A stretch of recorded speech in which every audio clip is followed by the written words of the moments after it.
I'm in Normandy. I'm in a tiny village whose name I do not mention on my Substack because I live right in the middle of it in a house with a lot of windows.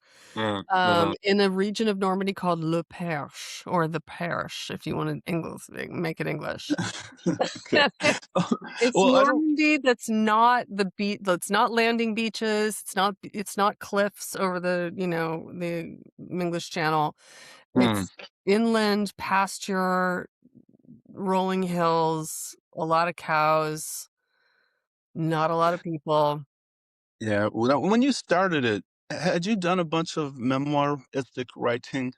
I'd written magazine articles. Like, I'd Mhm, written a couple pieces for Vogue that were like first person, what's it like, one on like what's it like to be a French stepmother, and then I've written a piece for Airmail about living with my ex and fighting with him and in confinement, like we had broken up and we're living together.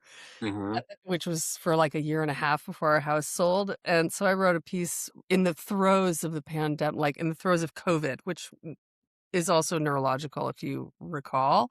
I mhm, wrote, like, one of the best pieces I think I ever written in the space of an hour sitting on my couch with that weird COVID brain worm just mhm, so I've done some memoir writing, but it's all been kind of shorter form, and I tried to sell my story of coming here when a couple years after I got here.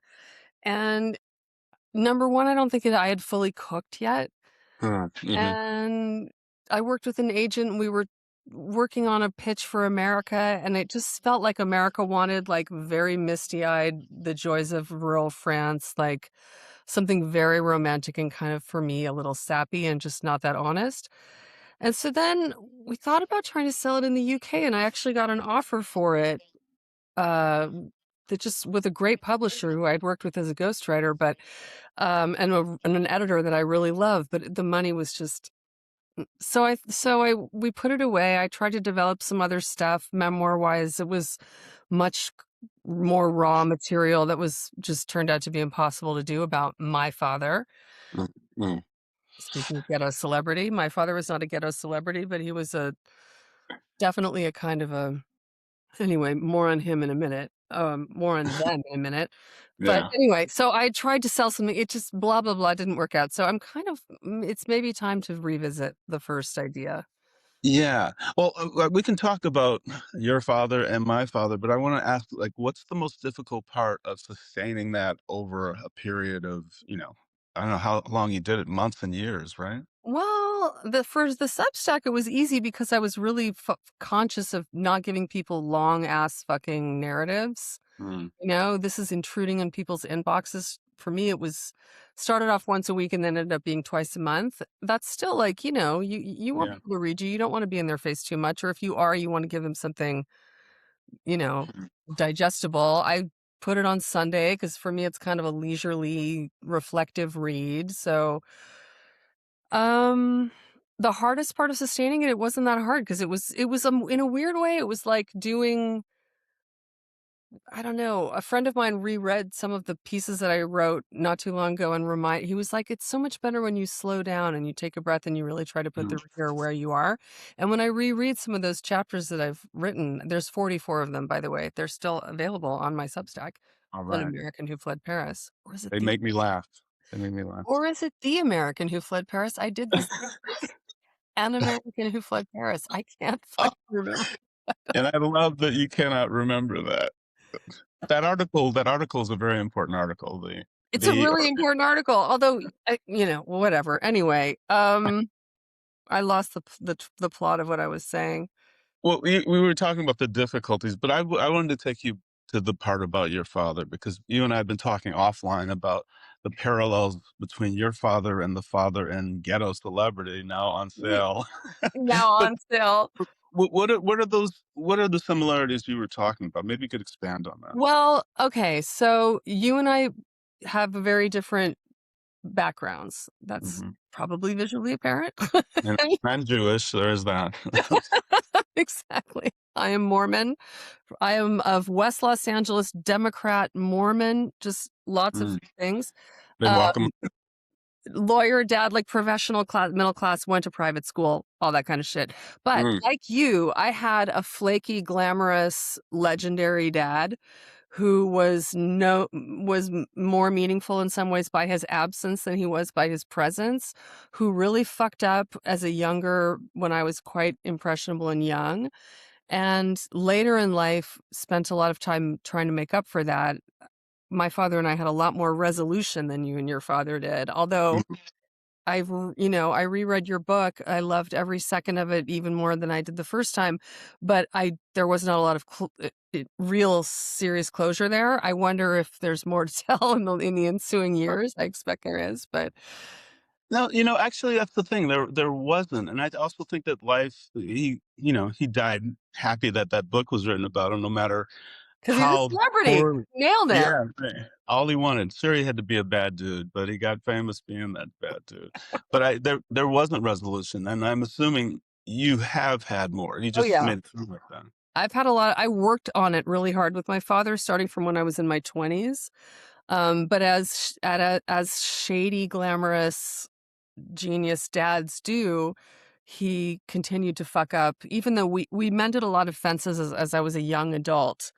But then we had another like kind of serious fork in the road between us when my dad was an astrologer. He became an astrologer. He was like a Mhm, Mormon lawyer who then became a commodities trader and an astrologer, and had a crazy end of his last third of his life was just he was on a new age Sikh trip that was very intense. And because I was his kind of neglected, middle child daughter who always wanted more from him than I got, I was like a willing in the early 90s in Los Angeles before anyone got gooped, but it was like well on the way.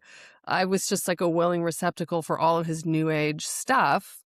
And so we went through this kind of period where he was living in LA, I was living in LA in my early 20s, and we just kind of hung out really hardcore for a while.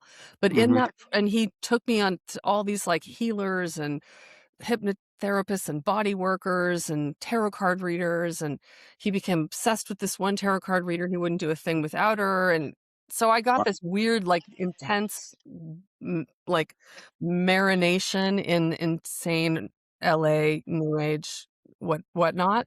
Some of it Mhm, stuck. Like I still do kind of look at astrology, but anyway, in the course of that very intense early 20s hang where I was so grateful to kind of have this guy that I always wanted to be, in my corner was finally, and then one of his sketchy new age grifter friends, like just sort of sucked onto me. And when I told my dad what was going on, he didn't really stand up for me.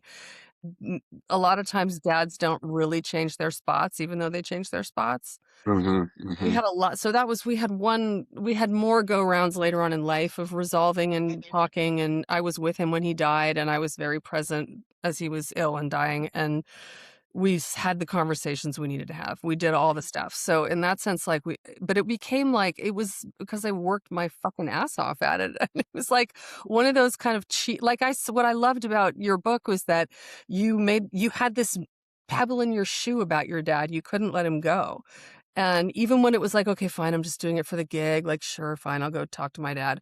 But you made it that way. You agreed to that gig because you still had that pebble in your shoe. And Mhm, they don't go away, those dads, even though they continue to not be what we need them to be. It's mhm. it's like we're in bumper cars and we just kind of go around in a circle in bumper cars and we kind of bump up against them every now and again. Mm, yeah, that sounds about right. I know without going into without giving away your gig, I know that you left the country to write about another person.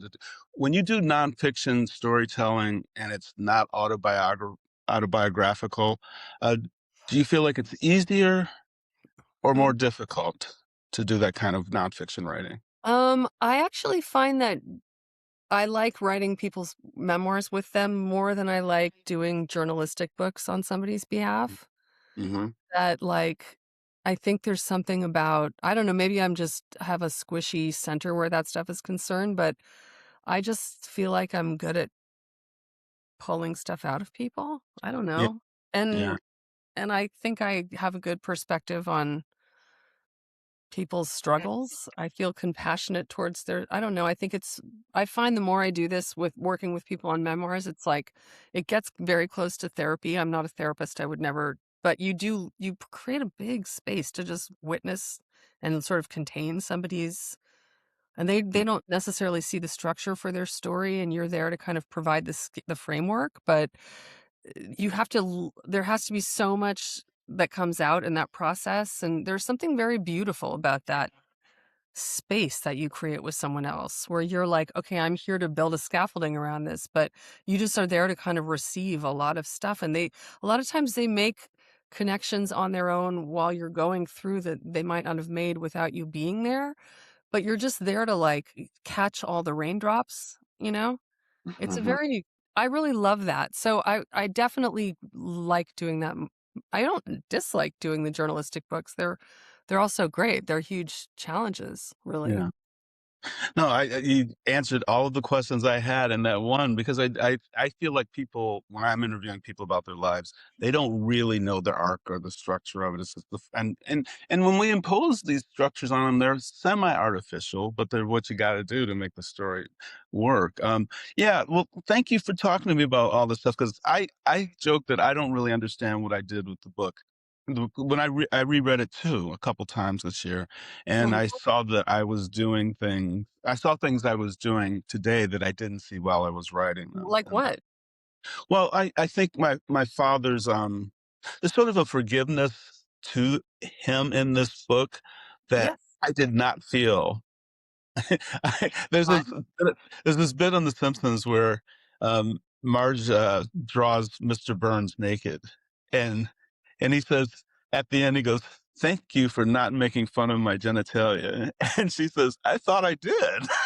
You know? And I thought I was letting my father have it, but he was like, "Yeah, I'm this guy." And anyway, I think that hearing from people about the book has been super educational for me. I've recorded a podcast episode too with some of my colleagues talking about it, Yep. and I guess that just means there's subtext to it, right? Well, sure. I just thought, I think what's so amazing that what you did, and we talked about this before, but like when you really nail your dad, like, you Mhm. really nailed him. I mean, and you nailed him with a very broad view, and you don't even though there's plenty of kind of judgment from you, you also situate it inside of your own smallness, the judgment. So you're watching you grow as a person while you're also sort of painting a picture of this guy, and you paint a really just picture of him.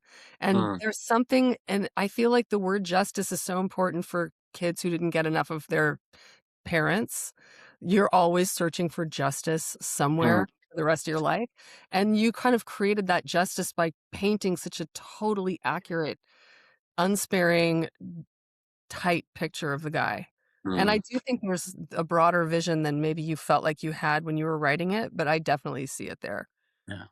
Well, thank you so much, and I hope you do more. I hope you tell us more about your father. He sounds like a really Yeah, compelling, he's been hard to weird. I have to say, I write about him I've written about him a few times in recent installations, Substack, just kind of anecdotally. I still Mhm, find it really hard to write about him. I think maybe I need more space from it, I don't know.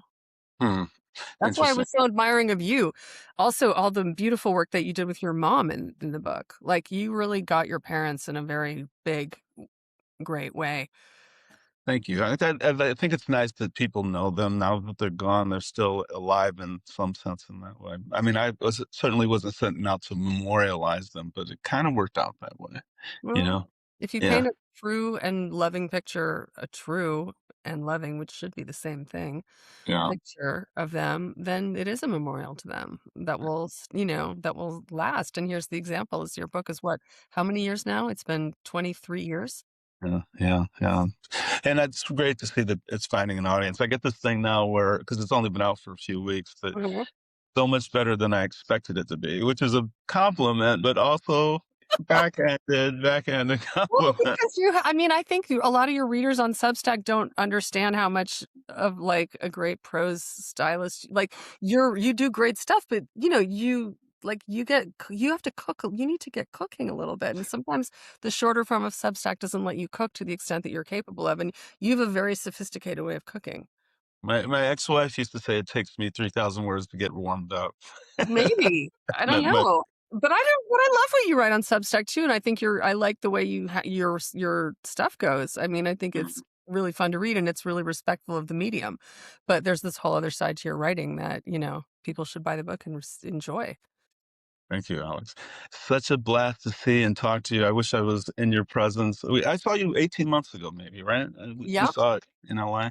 Yep. That was near the end of my time in LA proper, which is really Yeah, it strange. sounded like you had run out of road there. Oh yeah, but I'm trying to get back there. I've got kids graduating and all this stuff, so it is what it is. Well, good luck to Forrest. Oh, thank you. Of course, yeah, and Wyatt, the other one, he's graduating at the end of the year. But no, I've got amazing kids, and I guess I should say amazing baby mama. I should say That's that. one thing I feel like just to but, like, I'm sorry but you are a little mean to her in your book. Wait, to Amy? Oh Yes. yeah. Well, no, that's one of the things I thought when I reread it. I can't believe I included it. But it was very real, and it was a bad part of our marriage. And the whole reason for writing the book in general is just I didn't want to get old and revise my history. And revising the history with me and Amy was, I mean, that was one of the harder things to preserve. But I also wanted it to be real. You know, It's um, definitely a moment in time and you can feel you struggling with it, and are not you don't paint yourself as any, like, true knight in shining armor, so we uh, know that our narrator is a little we know our narrator has his own limitations that he makes very clear, so nobody's being hoodwinked, but, like, I just felt bad for Amy. I was like, "Oh." yeah, I know, and I really wanted that part to be strong, and I that's one of the things in retrospect. You write this reality. I was very kind to Amy. I made Amy look great because I felt so bad, in part because I was contemplating divorce.